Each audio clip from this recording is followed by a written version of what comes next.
దోశలు ఎప్పుడు చేసుకున్నా ఒకే టేస్ట్‌తో క్రిస్పీగా ఇంకా టేస్టీగా రావాలంటే దోశల్ని మీరు కూడా ఇలా చేసుకోండి. దోశలు పర్ఫెక్ట్‌గా వస్తాయి. దోశలు చేసుకోవడానికి 2 కప్పుల రేషన్ బియ్యాన్ని అయితే తీసుకున్నాను. ఇంట్లోనే ఒక అరకప్పు వరకు మినపగుళ్ళు, ఒక పావు కప్పు వరకు శనగపప్పు, ఒక స్పూన్ వరకు మెంతులను కూడా వేసుకొని 2-3 సార్లు శుభ్రంగా కడుక్కొని 5 గంటల పాటు నానబెట్టుకోవాలి. 5 గంటల తర్వాత బాగా నానింది చూసారా? ఇలా నానిన పప్పుని ఒక పావు కప్పు అటుకులను కూడా తీసుకుని శుభ్రంగా కడిగి పక్కన పెట్టుకోవాలి. రెండింటిని కూడా గ్రైండర్ లో వేసుకుని మెత్తగా రుబ్బుకోవాలి. ఎంత మెత్తగా అంటే నేను ఈ వీడియోలో చూపిస్తున్నాను చూడండి.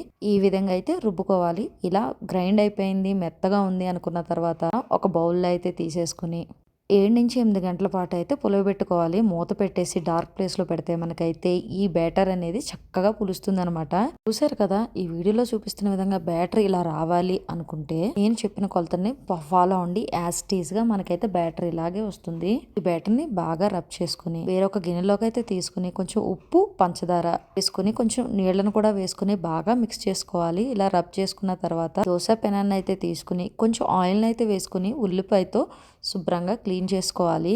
ఇలా క్లీన్ చేసుకున్న తర్వాత మనం దోశ పిండిని అయితే తీసుకుని దోశని ఇలా స్ప్రెడ్ చేసుకోవాలి. కొంచెం ఆయిల్ని అయితే వేసుకుని మీడియం ఫ్లేమ్లో దోరగా వేయించుకుంటే మన దోశ అయితే రెడీ అయిపోతుంది. దీన్ని రెండో సైడ్ టర్న్ చేయవలసిన అవసరం లేదు. ఇప్పుడు చూడండి, మన దోశ అయితే రెడీ అయిపోయింది. క్రిస్పీ ఇంకా టేస్టీ దోశ అయితే రెడీ అయింది. మీరు కూడా ఈ కొలతలతో ఒకసారి ట్రై చేయండి. మీకు ఎలా వచ్చిందో కామెంట్ చేయండి.